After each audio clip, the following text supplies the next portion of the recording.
My best friend of 12 years told me she never wants to see me again after I reported her to CPS for leaving her 7-year-old home alone overnight while she went to visit her boyfriend 3 hours away.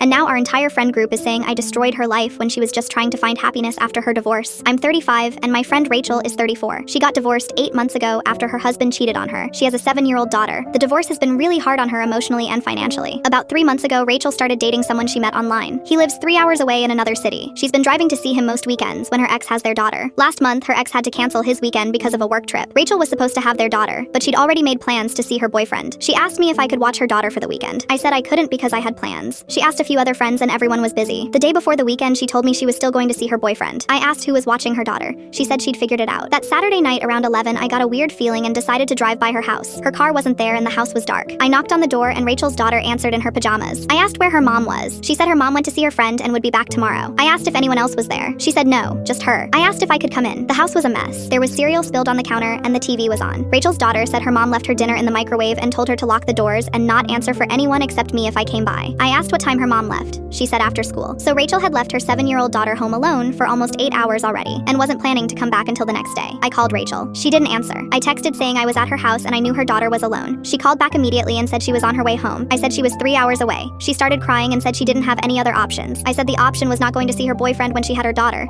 She said she never gets to do anything for herself. I said that's what being a parent means sometimes. She said she couldn't cancel on her boyfriend again or he'd break up with her. I said then he should break up with her if he can't understand she has a child. She said I don't understand how lonely she's been. I said I do understand, but you can't leave a 7-year-old alone overnight. She said her daughter was fine and nothing happened. I said something could have happened. She begged me not to make a big deal out of it. I said I'd stay with her daughter until she got home, but we needed to talk about this seriously. She said she knew she messed up and it wouldn't happen again. I stayed with her daughter and Rachel got home around 2 in the morning. She thanked me and promised it was a one-time thing. 2 weeks later, I drove by her house again on a Friday night. Her car was gone. I texted asking where she was. She said at home. I said her car isn't in the driveway. She stopped responding. I knocked on the door and her daughter answered again. She said her mom went to see her friend again and would be back in the morning. I called CPS that night. I reported that Rachel had left her daughter home alone overnight at least twice that I knew of. A social worker came to the house. I stayed until they got there. Rachel came home the next morning to find a social worker and a police officer waiting. Her daughter is temporarily staying with Rachel's mom while there's an investigation. Rachel might lose custody. She called me screaming. She said I ruined her life. I said she ruined it herself by repeatedly leaving her child alone. She said I should have talked to her first. I said I did talk to her after the first time and she did it again. Our friend group is split, but most of them think I went too far. They say Rachel was going through a hard time and I should have given her more chances. One friend said I basically reported her for having a boyfriend. Am I the asshole?